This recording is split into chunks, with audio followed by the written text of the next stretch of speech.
François, nous sommes ravis de vous retrouver ce soir pour une soirée Démocrate Hebdo consacrée au thème de l'éducation et de la lutte contre les discriminations avec notre invité Abel Boilly, qui est éducateur, conférencier, essayiste et président de l'association Tous Uniques, Tous Unis, dont l'objectif vise à réconcilier les jeunesses dans toute leur diversité, avec les valeurs de la République et avec l'idée d'engagement que l'on porte évidemment très fortement au mouvement démocrate.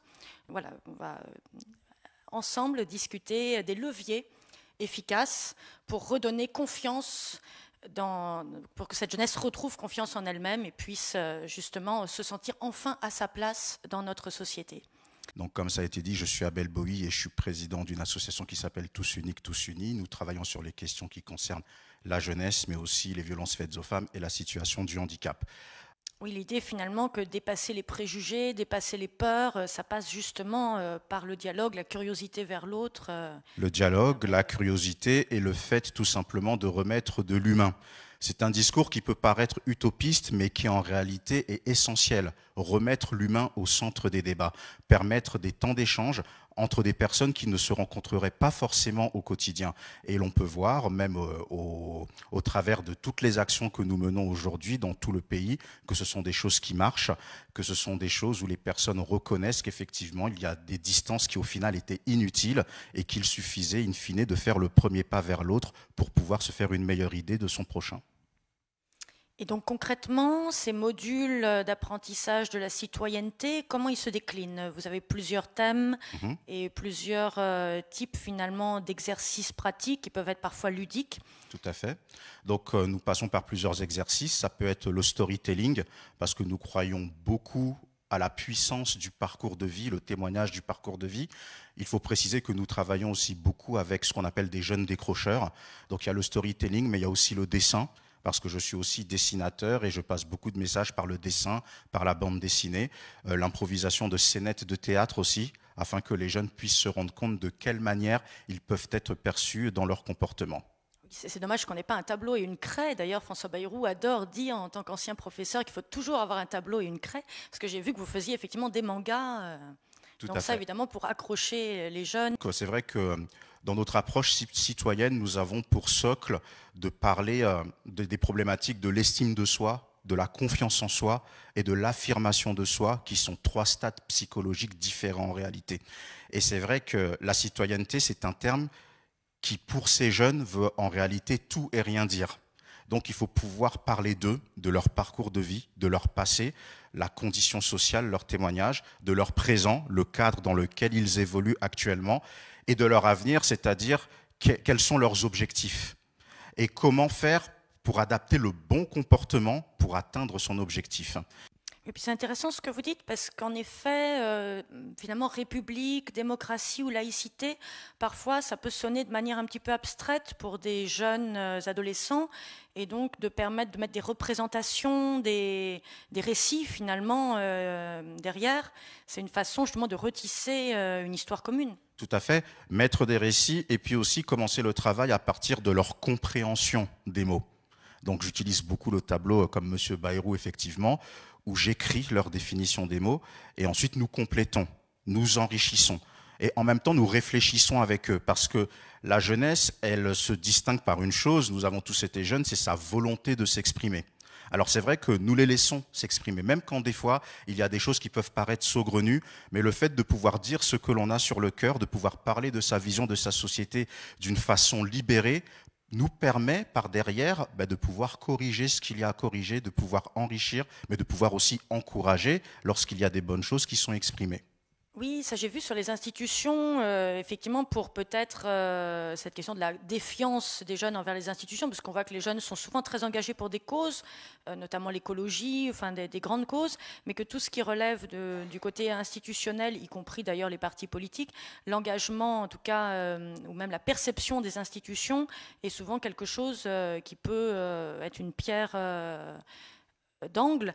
Donc vous êtes partisan justement de mieux connaître les métiers en dialoguant directement au sein de commissariats, je crois. Enfin, vous faites des Oui, voilà, et on travaille avec un interactifs. certain nombre de policiers aussi que l'on fait venir dans des associations, dans les dispositifs avec lesquels nous travaillons. Parce que, comme je le disais tout à l'heure, l'important, c'est le dialogue. Et lorsque nous organisons des dialogues police-population, nous voyons que les jeunes ont énormément de choses à dire et qu'ils sont très friands de ces dialogues. Même si, par moments, ça peut être tendu, mais ça finit toujours bien parce qu'in fine, on laisse les jeunes s'exprimer. De l'autre côté, on laisse les policiers leur répondre, leur expliquer le métier. Mais ça peut être des policiers, ça peut être des hommes politiques aussi. Ça peut être vraiment tout corps de métier qui représente l'institution étatique. L'idée vraiment, comme on porte aussi nous ici, selon laquelle l'éducation finalement se fait de manière plurielle. Comme vous dites, ça se fait de manière plurielle et je rajouterais même de façon collective parce que tous ces dispositifs avec lesquels nous travaillons, nous nous inscrivons dans un cheminement en fait. Nous sommes des compléments de programme. Et notre force, c'est que nous travaillons avec vraiment beaucoup de dispositifs et sur beaucoup de territoires. Donc en réalité, aujourd'hui, en 2022, on a eu quand même plus de 200 interventions sur tout le territoire français. Donc en effet, c'est à la fois une vocation absolument à temps plein. Enfin, vous en faites vraiment du 7 jours sur 7. C'est du 7 jours sur 7 et plus qu'une vocation, la jeunesse est une passion. J'ai pu exprimer à Sarah El Haïry il n'y a pas longtemps la citation suivante: la jeunesse est un merveilleux sacerdoce. Parce qu'il y a vraiment la notion du don de soi. Malheureusement, les médias, dans leur globalité, ne parlent pas assez. Parce que souvent, quand je parle des médias plutôt mainstream, on est plus intéressé par ce qui est de l'ordre du sensationnel. Et malheureusement, le sensationnel est souvent attaché au négatif. Mais il y a des merveilleuses réussites. Vous faites des modules pour que les jeunes apprennent justement à mieux maîtriser ces outils numériques et à ne pas en être prisonniers? Comme vous le savez, Internet est un merveilleux outil, mais ça dépend de l'utilisation que l'on en fait. Et malheureusement, nous voyons que la mauvaise utilisation d'Internet a perverti une grosse partie de notre jeunesse parce que le réseau social, le compte sur Facebook, Twitter, Instagram, TikTok, Snapchat et j'en passe, donne une fausse sensation de puissance en fait, et cette puissance mal maîtrisée crée des dégâts. Et pour nous, il est très important un petit peu de travailler à recadrer autant que faire se peut, bien entendu, ces jeunes pour qu'ils puissent avoir une meilleure utilisation et focaliser leur utilisation d'Internet sur leur objectif, c'est-à-dire celui de s'accomplir en tant que citoyen et de s'accomplir dans un projet professionnel. Et qui montre effectivement qu'il ne faut jamais penser qu'on est assigné par sa naissance, par son origine, à telle ou telle profession ou destin. Alors, on va passer à vos questions dans la salle. Moi, j'en ai déjà un certain nombre que j'ai reçus par le Facebook Live, mais honneur à ceux qui se sont déplacés. Les jeunes issus des banlieues se mettent beaucoup de freins eux-mêmes en partant du principe qu'ils ne peuvent pas réussir dans des prépas ou des grandes écoles. Qu'en pensez-vous ? Alors, je vais faire une réponse en disant oui et non. Donc la personne a raison dans l'idée, mais comme il est important dans le vocable que nous utilisons de ne pas globaliser, ce ne sont pas tous les jeunes de banlieue. Un certain nombre de jeunes de banlieue, effectivement, ont des barreaux dans la tête, ont ce que j'appelle, sont dans un processus de ghettoisation psychologique en fait. C'est pour cela qu'il faut créer ces espaces de discussion entre des jeunes qui peuvent être en difficulté, aussi bien avec des personnes comme nous qui intervenons, mais aussi avec des jeunes qui, eux, sont dans la réussite. Des jeunes qui peuvent être issus de QPV ou non, mais qui sont là pour les encourager, pour leur dire que tout est possible. Il y aura des difficultés, mais pour tout le monde en réalité. Mais lorsque l'on se prend en main et que l'on s'entoure des bonnes personnes aussi, on peut réussir, c'est vraiment la conviction que nous avons. Oui, je partage cette analyse. Le chômage est plus élevé dans les quartiers populaires, ce qui nuit aux perspectives d'avenir pour ces jeunes. Sur quels axes avancer pour favoriser leur retour à l'emploi ? C'est vrai, on peut parler du chômage, mais on peut parler d'une façon plus globale, ce que j'appelle souvent les 3 piliers de la République. Parce que pour arriver à une situation de chômage exacerbé, on voit qu'il y a la performance de l'école. Donc nous voyons que le gouvernement travaille dessus, mais il y a quand même certaines disparités entre le niveau des écoles dans certains QPV et dans certains quartiers, on va dire, plus huppés socialement. Il y a la problématique de la ghettoisation dont on parlait, donc ces populations qui ont été cloisonnées, et ensuite la problématique aussi de la discrimination à l'embauche. Et pour exemple, je travaille avec certains dispositifs qui brassent beaucoup de jeunes en fait, qui ont beaucoup de potentiel, et qui disent à ces jeunes de ne pas donner leur adresse personnelle, mais de donner l'adresse du siège social du dispositif qui lui peut se trouver en centre-ville, pour être sûr de recevoir plus de réponses. Et malheureusement, on voit que ça marche. Donc, on a même eu des jeunes que l'on suit qui ont déposé jusqu'à 200, 250 dossiers de candidature sans réponse. Mais néanmoins, il ne faut pas rester dans ce fatalisme. En fait, il faut toujours s'encourager et essayer de donner du réseau à ces jeunes aussi, parce que ces jeunes, souvent, n'ont pas de réseau. Une question de la salle, peut-être? Oui. Moi, je vois dans mon association, les parents sont dépassés pour les accompagner, puisque soit ils ne parlent pas la langue parfaitement, soit comme c'est des études, des hautes études. Et je pense que le milieu associatif a toute sa place, mais pour vraiment accompagner ces jeunes dans ces parcours de salon d'étudiants qui sont souvent fréquentés par une certaine élite, il faut le dire, parce qu'ils n'osent pas y aller. Et il y a ça, il y a la première chose. La deuxième chose, moi, je suis coach. Ça veut dire que je démarche l'entreprise pour demander si je peux être présente, pour accompagner le jeune que je suis, pour savoir où ça pêche un petit peu lors de l'entretien. Je pense que les gens qui sont de mon âge, on est un peu fait pour ça, parce qu'on a eu des enfants, et puis on veut donner du temps à ces jeunes qui ont un beau potentiel. Je suis tout à fait d'accord. Alors je vais essayer de répondre à tous les points que vous avez brossés. Donc déjà, oui, heureusement que le tissu associatif est là, parce que quelque part, on sert de soupape aussi à beaucoup de problèmes qu'il y a dans la société. L'aspect des parents, on organise aussi des réunions pour les parents qui ont des difficultés à suivre leurs jeunes. Et on voit que il y a une des disparités qui se fait, c'est au niveau de l'utilisation des réseaux sociaux. Et moi, je le vois dès le jeune âge. Je disais que je fais des interventions en école primaire et moi, j'ai des enfants qui ont 8, 9, 10 ans qui m'expliquent comment ils abusent du fait que les parents ne sont pas aussi à l'aise avec les réseaux sociaux. Donc, les parents, il faut les accompagner et pas faire comme certains qui parlent tout de suite de parents démissionnaires, en fait. Ensuite, il y a l'aspect, effectivement, du mentorat. Je pense que c'est très, très, très important et on est toujours dans cet accompagnement de l'humain au final. Remettre l'humain au centre des débats. C'est quelque chose que je répète tout au long de l'année. Le jeune se sent en confiance et ça l'aide même dans la transmission en réalité. Et même dans ce processus de mentorat, il y a des choses des fois que le jeune n'ose pas dire à ses parents, qu'il va dire au mentor. Et par rapport à l'aide des jeunes vis-à-vis de son relationnel, vis-à-vis de l'entreprise, il y a l'aspect d'aller dans les salons de l'emploi, mais il y a aussi le fait d'être en contact avec des entreprises qui viennent aussi dans ces quartiers pour faire des séminaires, pour présenter des formations, des métiers, des possibilités de mise en contact. Et c'est des choses que l'on fait aussi. Et effectivement, il faut que ce soit mis en avant, il faut que ce soit plus médiatisé aussi, et il faut que les associations et les dispositifs que nous sommes puissent être mieux aidés, y compris financièrement, puisqu'il n'y a pas de sujet tabou. Oui. Comment parvenez-vous à les accrocher, à les rencontrer, justement? À quel moment se situe la rencontre? Alors, vous allez dans les écoles, tant que les jeunes sont scolarisés, c'est bien, mais lorsqu'ils ont passé 16 ans ou même avant, ils ne sont plus scolarisés. Ce n'est pas là que vous pouvez les rencontrer. Alors, la rencontre, donc, il y a les écoles, mais aussi on est très présent dans les territoires. Il y a les associations et il y a les dispositifs jeunesse. Alors, on a l'habitude de dire que la France, c'est le pays du millefeuille administratif. Mais je le dis aussi de façon ironique, c'est le pays du millefeuille de dispositifs jeunesse. Donc il y a pléthore de dispositifs avec qui nous sommes en contact et qui s'occupent de jeunes au quotidien. Ensuite, comment nous arrivons à les accrocher? Donc comme je disais, il y a le côté artistique, si je peux me permettre, avec le dessin, les pièces de théâtre, mais aussi le fait que, in fine, nous sommes des intervenants extérieurs à ces dispositifs, bien que nous soyons en partenariat, le témoignage de vie. Pareil pour mes équipes en fait d'intervenants, on parle de choses vraiment très difficiles en fait, et les jeunes se retrouvent dans ça.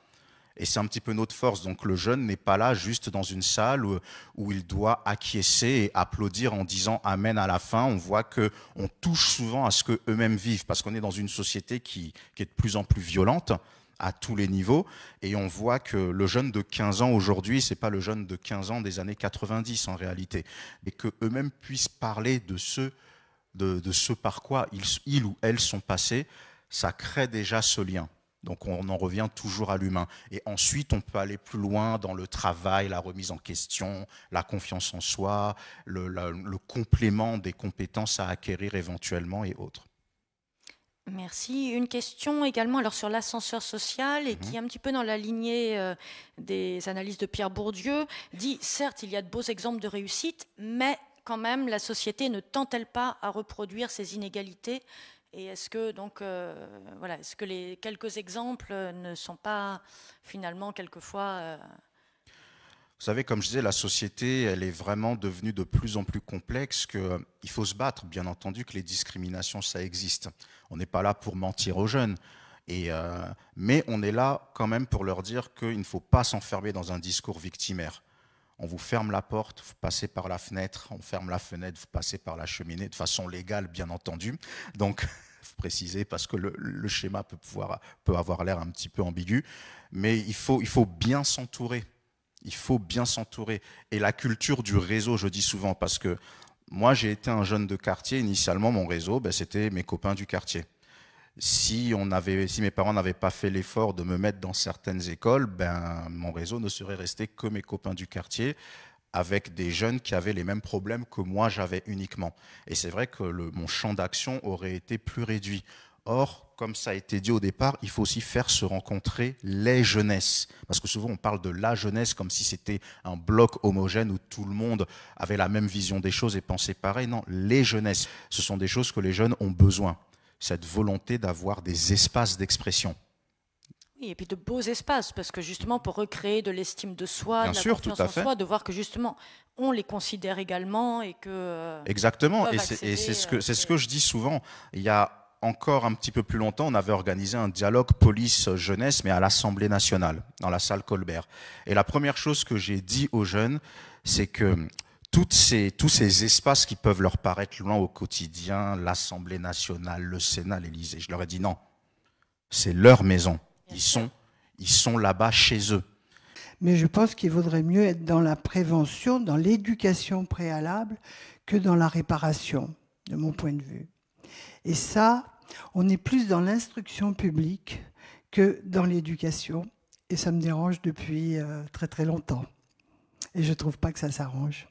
Je pense que le tissu associatif s'inscrit beaucoup dans la prévention.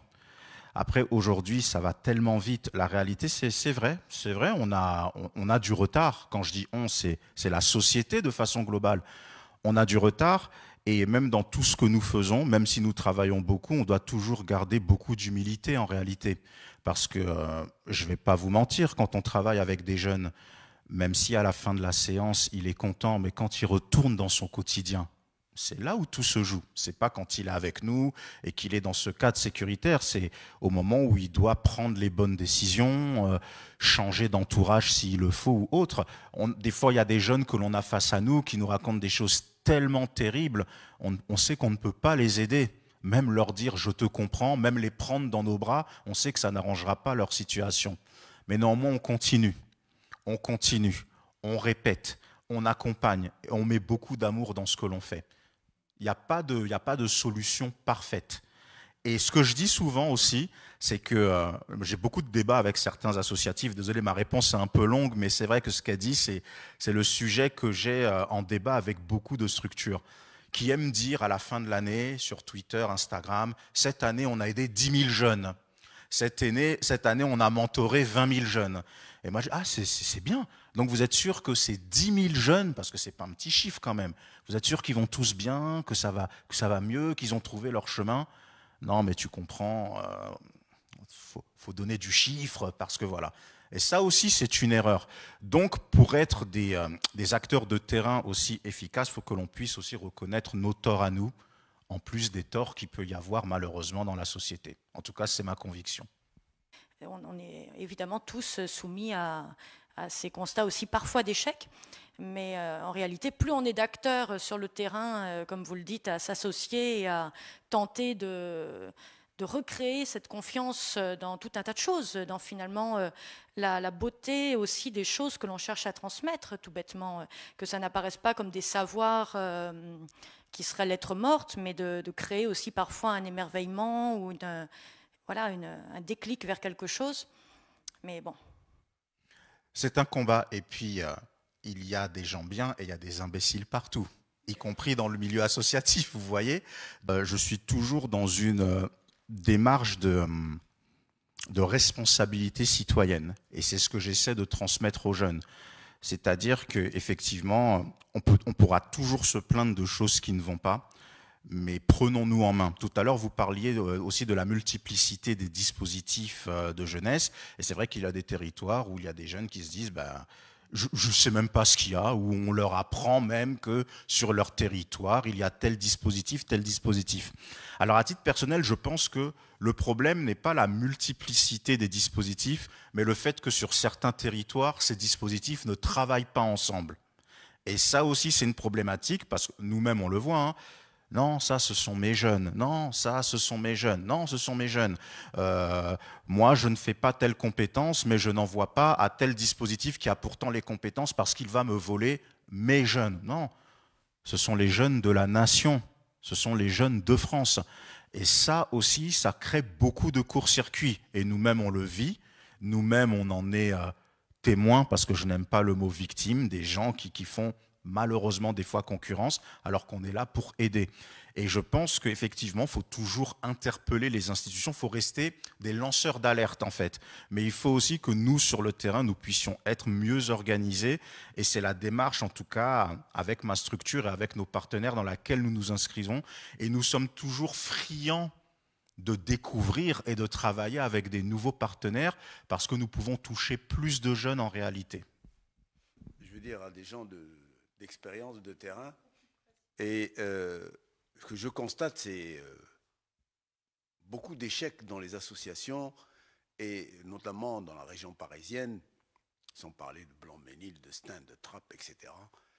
Voir toutes les associations qui se sont, depuis 20 ans, acharnées à remettre dans le droit chemin certaines jeunesses un petit peu sur le bord du chemin. C'est une faillite totale, parce que ce n'est pas basé sur l'effort, sur l'objectif de réussite. C'est l'effort. Là, actuellement, on va avoir les Jeux Olympiques 2024. Qui va aller pour nous représenter? Les meilleurs sportifs, les meilleurs gymnastes, les meilleures nageuses, les meilleurs. En musique, c'est pareil. Hein, à Stein, il y a une chef d'orchestre, une fille d'origine algérienne, qui est devenue chef d'orchestre, qui a monté des jeunes qui étaient dans des banlieues défavorisées, donné leurs instruments, les moyens. Mais qu'est-ce qu'elle a cherché? La réussite, par le travail, l'excellence, la discipline, le respect, le travail. Mais les associations, la plupart que j'ai connues, ils sont là, c'est presque la colonie de vacances. Et c'est leur dû. On leur doit, parce que leurs parents ont souffert, parce que ceci, parce que cela. Alors eux, dans leur tête, dans leur logiciel, on leur doit tout. Mais en encadrant comme vous le faites, des jeunes en leur montrant vous savez, comme un capitaine de bateau, hein, leur montrant le bon sens, mettre les voiles dans le bon sens. Voilà. Et je dis bravo à tous les gens qui se sont occupés de ce travail, parce que c'est vraiment très, très, très, très, très difficile, mais c'est valorisant. Bravo pour vous. Merci beaucoup. Effectivement, vous touchez du doigt la question de l'élitisme et de la démocratie qui ne sont pas forcément contradictoires, hein, qu'on peut avoir justement une exigence d'égalité des chances sans aller vers un nivellement par le bas. Et c'est vrai que, comme vous avez abordé plusieurs points, je vais essayer de répondre à tous assez rapidement. Est-ce qu'il y a des associations qui ont mal travaillé? Oui. Est-ce qu'il y a des associations qui travaillent toujours mal? Oui. Est-ce qu'il y a des éducateurs qui entraînent certains jeunes dans le discours victimaire? Oui. Est-ce qu'il y a des éducateurs même qui sont dans des trafics de stupéfiants avec des jeunes qu'ils sont censés sortir de ceci? Oui, il y en a. Et certaines même grosses associations qui prennent beaucoup de subventions? Oui. Et on les connaît sur le terrain. C'est vrai, mais il faut continuer. Comme vous avez dit, la notion du travail. Moi, souvent, vous savez, au début des modules, je demande toujours aux jeunes, présente-toi, donne-moi ton nom. Comment tu as connu le dispositif où tu te trouves et quel est ton objectif? Parce que c'est lorsque je sais définir mon objectif que je saurai adapter mon comportement. Et c'est vrai, j'ai souvent la réponse, je veux faire de l'argent. Mais comment? Comment? Donc effectivement, il est hors de question d'entraîner ces jeunes dans un discours victimaire. Il faut leur transmettre de l'ambition, mais à travers, pour paraphraser le titre de cette réunion, le goût du travail, le goût de l'effort. Et moi, je dis toujours que le travail, ça passe par quoi? L'effort, la persévérance et l'excellence. Aujourd'hui, on a peur de ces mots-là et on a peur de parler d'excellence. Donc oui, il faut travailler à l'ambition. Et lorsque l'on travaille sur l'estime de soi, la confiance en soi et l'affirmation de soi, qui sont 3 stades psychologiques différents, c'est pour que ces jeunes puissent trouver pour les uns ou retrouver pour les autres cette notion d'excellence et cette ambition. Après, il n'y a pas de métier, de petit ou de gros métier, peu importe. Mais il faut avoir l'ambition d'être excellent, l'ambition d'être le ou la meilleure. Mais pas dans le sens meilleur qu'un autre, pas se comparer, mais le meilleur de ce que j'ai. Et moi, je dis toujours aux jeunes, pour terminer, qu'on a tous un potentiel abstrait qui demande à être transformé en une capacité concrète qui va être visible à l'œil nu et que les personnes qui sont autour de nous vont pouvoir apprécier. Et c'est ça la différence entre le potentiel et la capacité. Dans le potentiel, je reste abstrait. Dans la capacité, je concrétise les talents et les dons qui sont en moi. Ça me fait penser à un beau chapitre du philosophe Alain sur les ambitieux, où il dit justement que celui qui regarde uniquement le sommet de la montagne ne se mettra jamais en marche pour la gravir. Qu'effectivement, le travail, c'est justement ce cheminement et ce désir de se réaliser.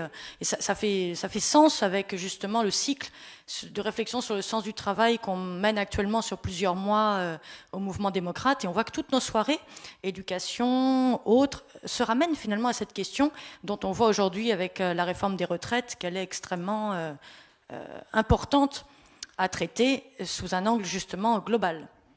Tout à fait. Et vous avez parlé de citations. Moi, j'aime beaucoup les citations aussi. Et j'aimerais en dire 2 rapidement, si vous le permettez. Alors, première citation, Albert Einstein, qui dit « Tout le monde est un génie. Néanmoins, si vous jugez un poisson sur sa capacité à grimper à un arbre, celui-ci passera sa vie à croire qu'il est stupide. » Donc oui, il y a des difficultés. Mais deuxième citation, pour faire le contrepoids, et ce que je dis toujours aux jeunes, Oscar Wilde, visez toujours la lune. En cas d'échec, vous atterrirez sur les étoiles. Donc c'est mieux que de rester à même le sol. Eh bien, sur ces très belles phrases, on va donc se dire bonne soirée et on remercie chaleureusement Abel Boilly. Merci à vous. Et donc on se dit à très bientôt.